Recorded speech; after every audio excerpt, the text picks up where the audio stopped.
Our program will begin shortly. Please silence all personal devices.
The program is about to begin. Please take your seats.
Your Excellencies, ladies and gentlemen, please welcome the heads of delegation of the Summit of the Americas.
Welcome to the people of Nicaragua. Panama.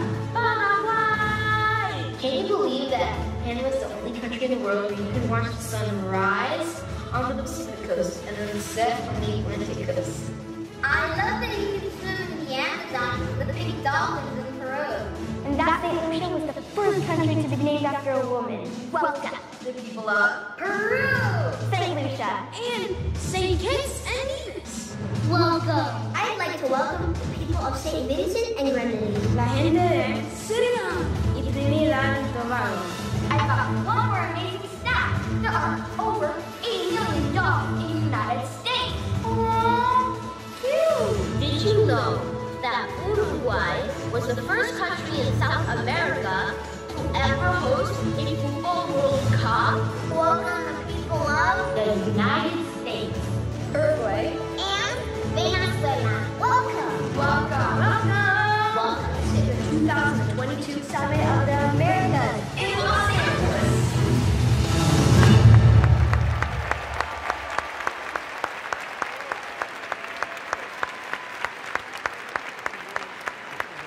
On behalf of all the children of Los Angeles, we welcome the leaders of the Americas to the City of Angels.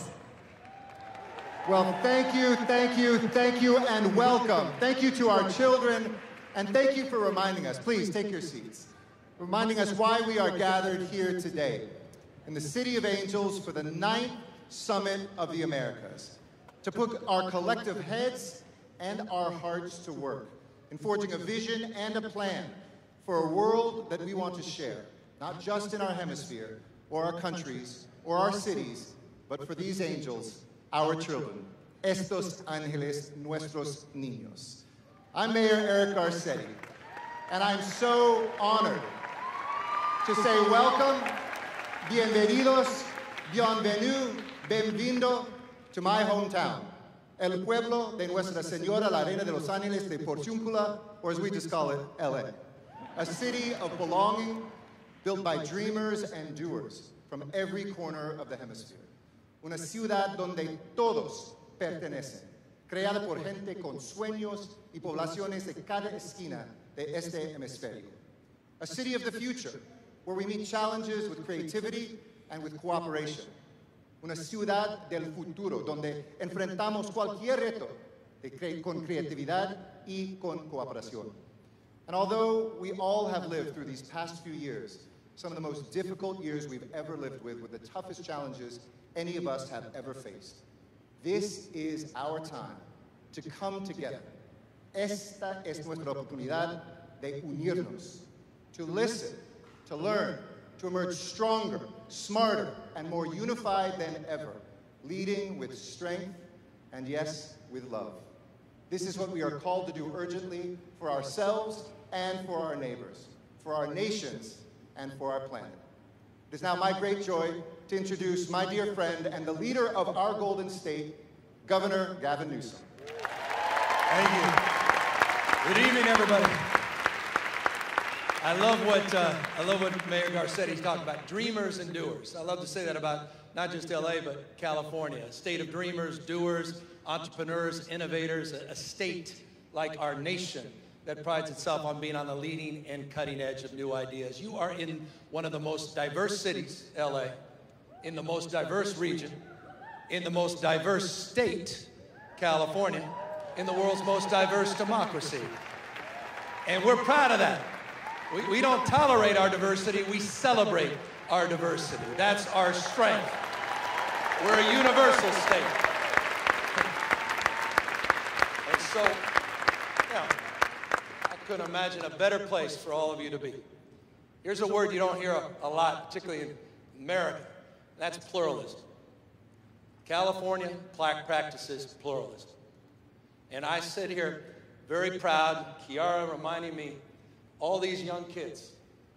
I sit here as governor of California, where 27% of us are foreign born, but over 50%, half our children, have one or more parents that are foreign born.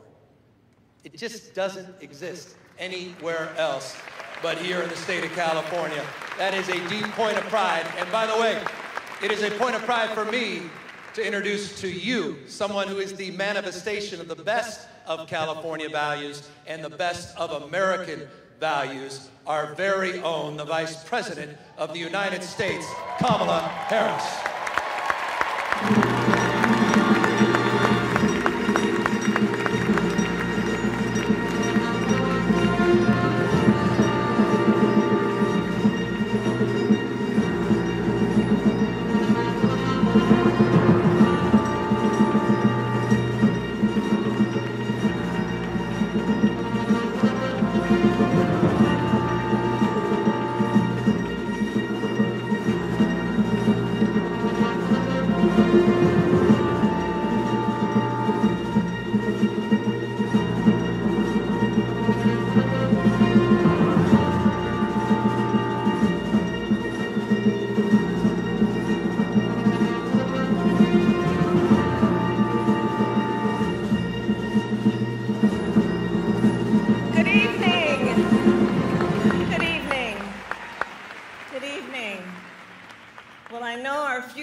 When I look at these young leaders.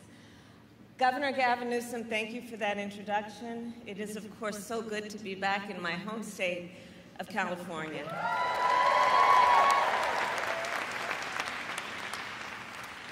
And to everyone here, on behalf of our administration, it is my honor to officially welcome you to the 9th Summit of the Americas.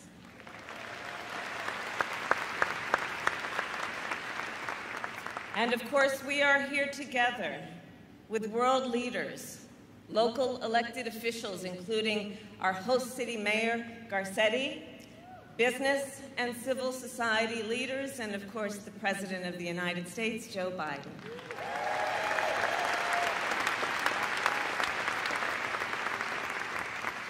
As many of you may know, I am a proud daughter of California. I represented this state as Attorney General and as a United States Senator, and I am proud to call Los Angeles my home. As Vice President, I am pleased to acknowledge, as the Governor mentioned, California is a place where ambitions and dreams become reality. And so we all gather in Los Angeles this week for the Summit of the Americas with big ambitions.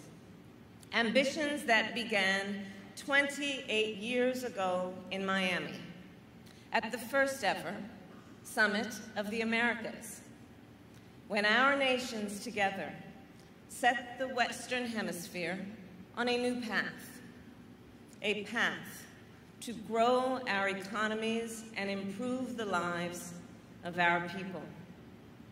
And together, we have made progress on this path.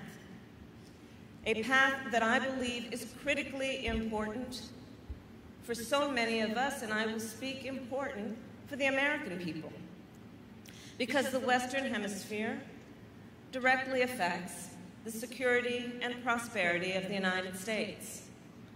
And so, this week, we gather once more to build a more prosperous and inclusive future. I look out at this room, and I see representatives of so many different countries and communities. We are joined, of course, by heads of state, and we are joined by youth leaders. We are joined by CEOs, and we are joined by labor organizers, women entrepreneurs, activists, and advocates. So here's how I see it. To realize a more prosperous future for our hemisphere, partnerships between those assembled here are essential. It is in this spirit that I have focused on bringing companies and organizations together to collaborate and coordinate and share lessons learned, and to galvanize billions of dollars in new investments. The challenges facing our hemisphere in the months and years ahead are significant.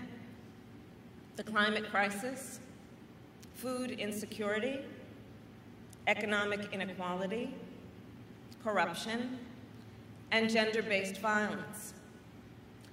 When I think about these challenges, I know and I am certain they will require new and innovative coalitions to solve, which is why President Joe Biden and I see this week as an opportunity for all of us, an opportunity to launch new initiatives, to begin new conversations, and to build new partnerships. So let us enjoy this evening and also commit ourselves to taking advantage of this time that we spend together under the same roof. At this convening, let us build a more prosperous and inclusive future for the entire Western Hemisphere. Thank you and welcome.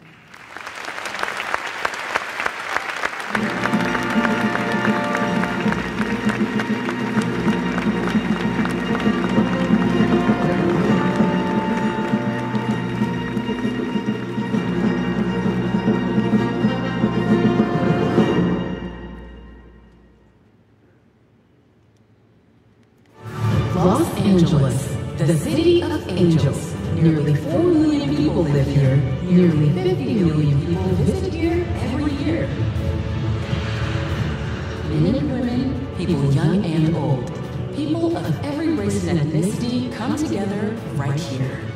And that's why this year the Summit of the Americas is being hosted in Los Angeles.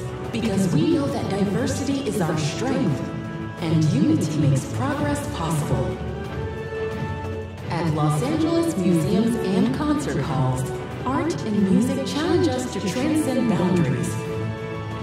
On its shoreline, the ocean waters connect us all. And at the world-famous Griffith Observatory, we are reminded that we are part of something much, much bigger. Los Angeles proves that when people play together, or work together, learn together, or dream together, anything is possible. Los Angeles proves that in the face of disaster and distress, the solution is not just on us, it is us. So as we come together for this historic summit, let us remember the visionaries who dreamt up this city, the workers who built it up, and the millions of Angelinos who keep this city going today and every day. In the city of angels, you need not look up to the heavens to find hope. Just look around you. The Summit of the Americas, welcome to Los Angeles.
most annual airplane species than any other country in the whole world. It has also been the largest producer of coffee for the last 150 years. The Amazon River starts in Peru. Kaiser Falls in Guyana is the world's largest single drop waterfall of 741 feet.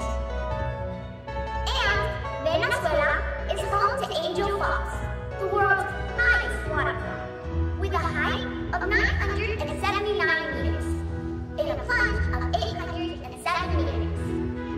And also did you know that Badawi's people make the finest lace in the world, called Nyamdi, which translates to spiderweb. Earthquake has the longest national anthem in the world. It takes 6 minutes to perform. Colombia has a naturally occurring rainbow river.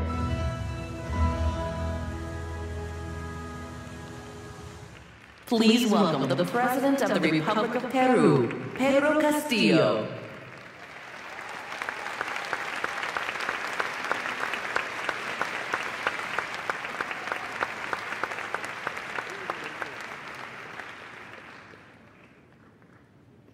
Señor Presidente de los Estados Unidos de América, señoras y señores jefes de Estado y de Gobierno, señores secretarios generales de las Naciones Unidas y de la Organización de Estados Americanos, distinguidos invitados especiales, distinguidos miembros de las distintas delegaciones, señoras y señores.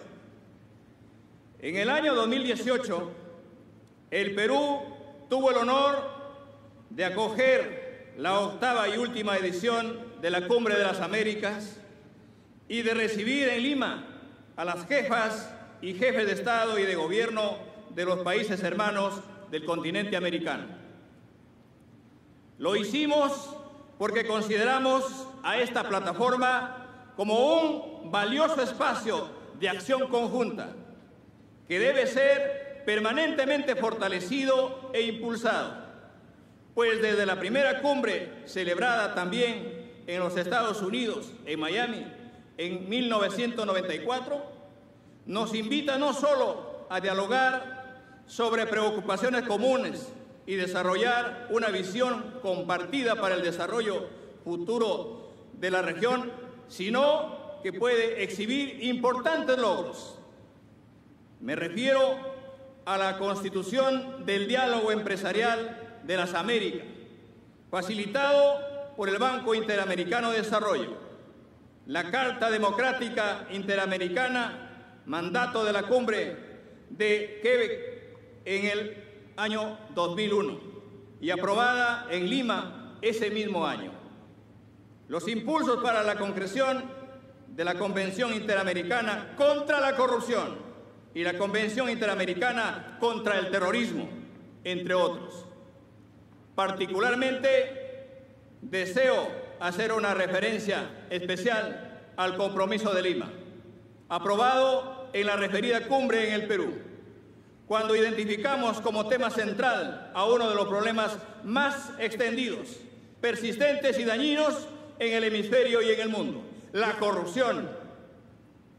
Esta corrupción que se trató allá, su texto plasmó 57 acciones que desde ese momento orientan los esfuerzos que llevan adelante nuestros países para combatirla y erradicarla, este flagelo, y fortalecer la gobernabilidad democrática y la protección de los derechos humanos. En dicha oportunidad, los países de las Américas establecimos también la necesidad de ir más allá de la sola adopción de los acuerdos y reconocimos la importancia de dar continuidad a los compromisos alcanzados.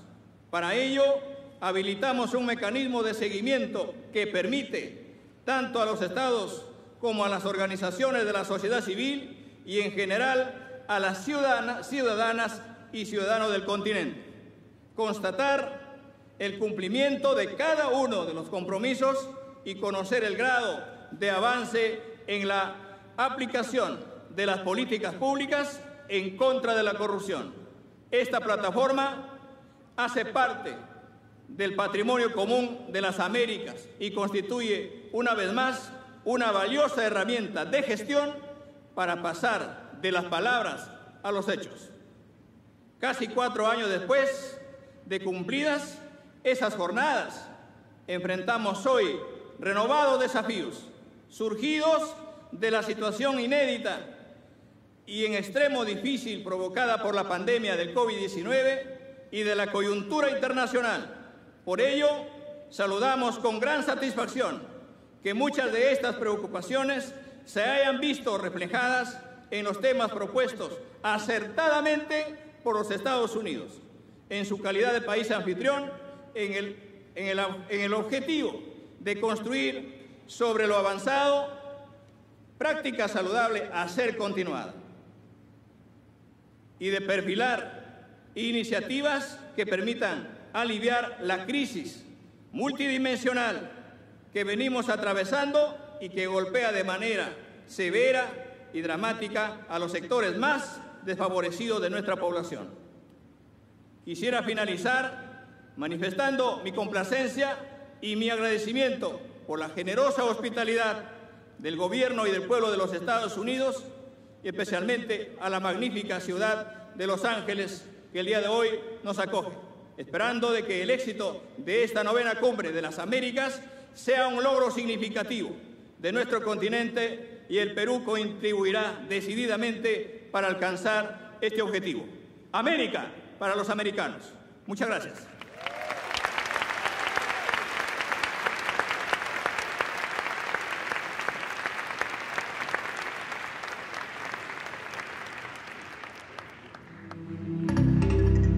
In 1994, our hemisphere came together in Miami. For the first time in history, our leaders set forth a plan of action to strengthen democracy, to promote economic prosperity, to eradicate poverty and discrimination, and to guarantee sustainable development. In the 28 years since, we have built on that progress. Enemies have made peace. Partners have worked together to drive shared economic growth. And when disaster struck, the region provided much-needed relief. The nations of the Americas have joined forces to fight crime and corruption, to combat climate change, and to curb the COVID-19 pandemic. Through it all, it's as important as ever for us to support democracy, as well as the sovereignty of nations, the integrity of elections, and the rights of all people. So for the sake of all those in our country and our region who call ourselves Americans, let's take up together the work of building a hemisphere where every child in every country grows up with opportunity, security, and freedom. Today, 28 years after the first summit, nations have come together again. This time in another city that celebrates its diversity, Los Angeles. The challenges that the region and the world now face are as great as they have ever been, as economies are being rebuilt, as health systems and our environment are being tested. The critical work continues at this year's summit, a place for solutions.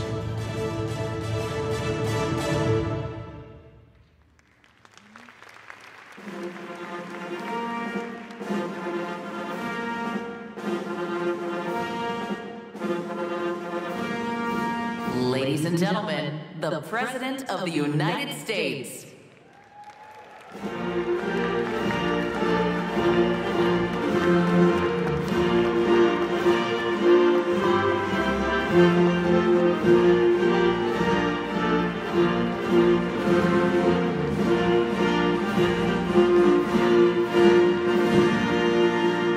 Good evening. Please be seated. Welcome to Los Angeles. And I probably should stop right here because I've followed some difficult acts in the past.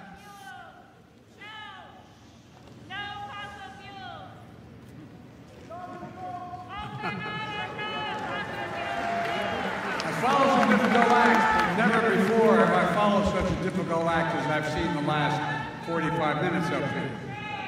It's my honor to host my fellow leaders from throughout our hemisphere for the 9th Summit of the Americas, at a moment when we need more cooperation, common purpose, and transformative ideas that have never been in greater need than today. I also want to welcome all the representatives from civil society, the private sector, international institutions, especially young people from across the Americas who are participating in this summit. Democracy is the hallmark of our region. Our Inter-American Democratic Charter, which grew out of the 3rd Summit of the Americas, captures our unique commitment to democracy as a region. It affirms the right of people throughout the Americas to democracy and our obligation as governments to promote and defend democracy. As we meet again today, in a moment when democracy is under assault around the world, let us unite again and renew our conviction that democracy is not only the defining feature of American history, but the essential ingredient to America's futures. Folks, to state the obvious, our region is large and diverse. We don't always agree on everything, but because we're democracies, we work through our disagreements with mutual respect and dialogue. At this summit, we have an opportunity for us to come together around some bold ideas, ambitious actions, and to demonstrate to our people the incredible power of democracy to deliver concrete benefits and make life better for everyone, everyone. And no longer is this a question of what will we do, what will the United States do for the Americas. The question is what we can accomplish by working together as true partners with diverse capabilities but equal and mutual respect, recognizing both our individual sovereignty and our shared responsibilities. The COVID-19 pandemic hit our region particularly hard. While we account for just 12% of the global population, we experienced more than 40% of reported global pandemic-related deaths. It's an enormous tragedy that has left too many families grief-stricken. An ensuing economic crisis triggered by the pandemic ravaged economies throughout the hemisphere, wiping out much of the hard-earned progress we had made. 22 million more people fell into poverty in just the first year of the pandemic. Inequity continues to rise. Global inflammatory pressures were made worse by Putin's brutal and unprovoked war against Ukraine and making it harder for families to make ends meet. And all these factors are contributing to vastly increased migration flows throughout our hemisphere, with too many people feeling there is no option available to them to provide for themselves and their families. These challenges affect all of us. All of our nations have a responsibility to step up and ease the pressure people are feeling today. In the months leading up to this summit, countries have made meaningful and concrete commitments to address these challenges. And the United States is attempting to do our part as well. Yesterday, we launched our Cities Forward initiative, recognizing the key roles of mayors and local governments, the role they play in delivering for the people where they live. And we'll host the inaugural City Summit of the Americas in Denver in 2023. Earlier today, we announced a new America Health Corps with 50,000 public health and medical professionals being trained in the region over the next 5 years to help strengthen our health systems throughout the hemisphere. In the next few days, we'll be rolling out another new initiative, created in cooperation with many of your countries. It includes the U.S.-Caribbean Partnership to address the climate crisis, which the Vice President Harris will lead for our country. And a collaboration among the United States, Argentina, Brazil, Canada, Chile, and Mexico, the hemisphere's largest exporters of food, to increase food production for export as well as increased fertilizer production for transportation. Our leaders, all of us, as we discuss ways to better target more than $500 million of the United States is devoting to increasing security for our citizens, working with partners to disrupt transnational criminal organizations, go after drug traffickers and illicit firearms, advancing anti-corruption efforts, and strengthening the rule of law. And tonight, I'm announcing a new economic partnership that builds on all the work we have done with the region and will guide our engagement going forward. We're calling it America's Partnership for Economic Prosperity, and it's grounded on the same core values that my administration is bringing to our own strong economic recovery, and to bolster long-term economic competitiveness in the United States. First, the American Partnership will help economies grow from the bottom up and the middle out, not the top down. What's true in the United States is true in every country. Trickle-down economics does not work.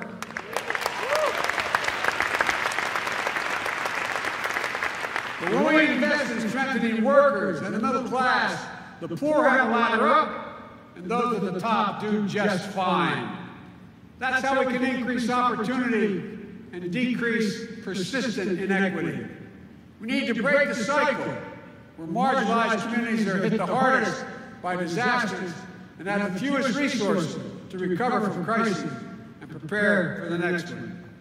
Together, we have to invest in making sure our trade is sustainable and responsible in creating supply chains that are more resilient, more secure, and more sustainable.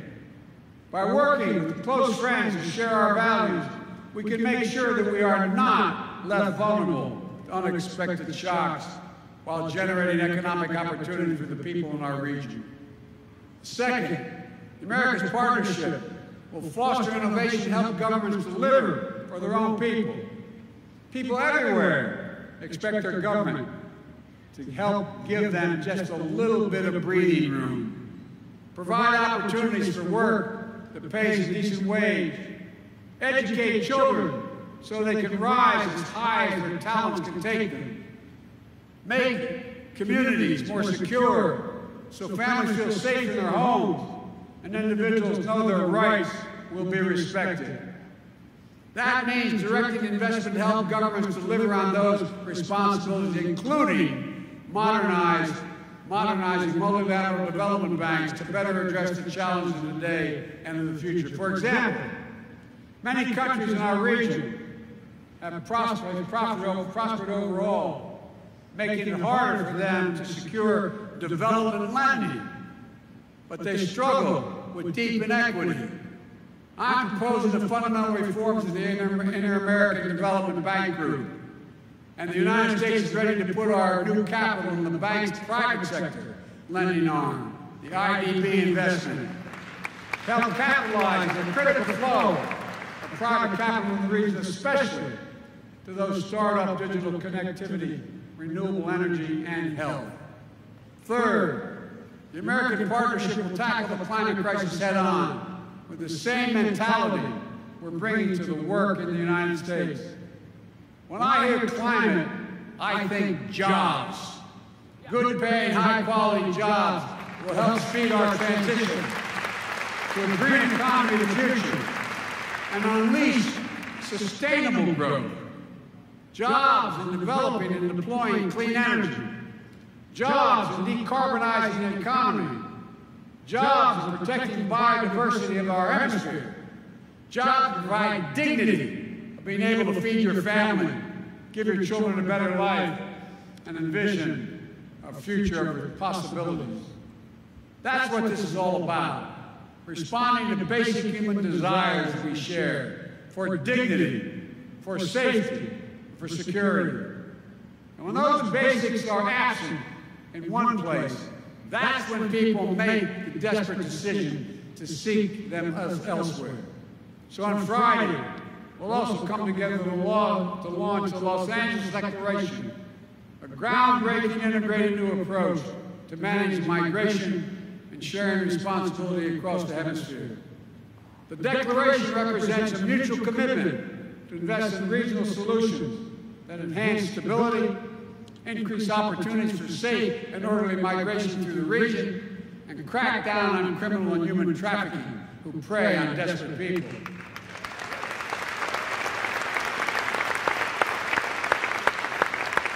Safe and orderly migration is good for all of our economies, including the United States.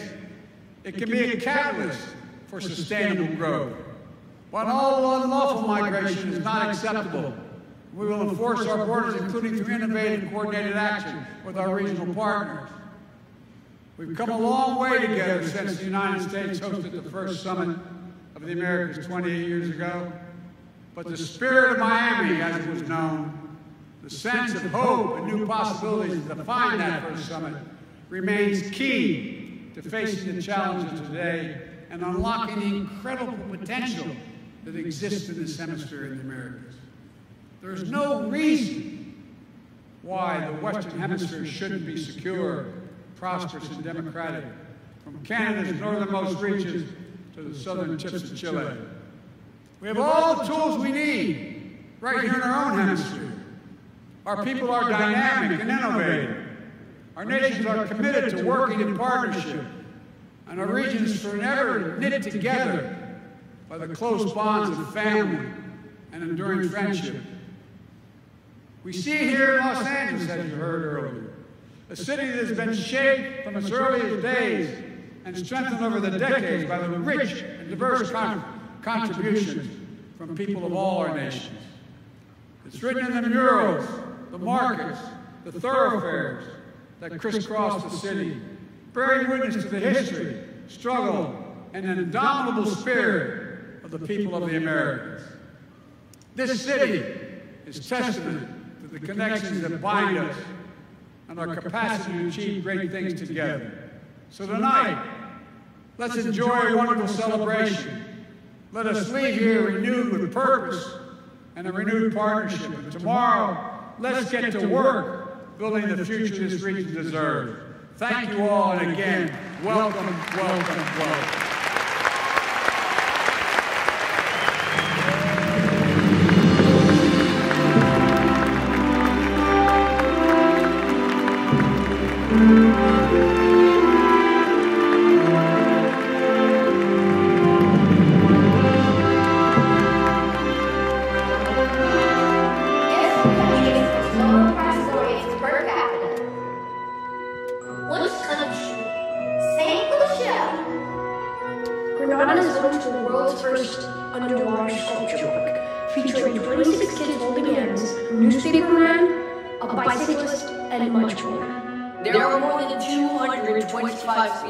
Of fish that live in the waters of St. Vincent and Grenadines. That's a whole lot of fish! Yup! Jamaica actually sits on top of a large underwater mountain and is the first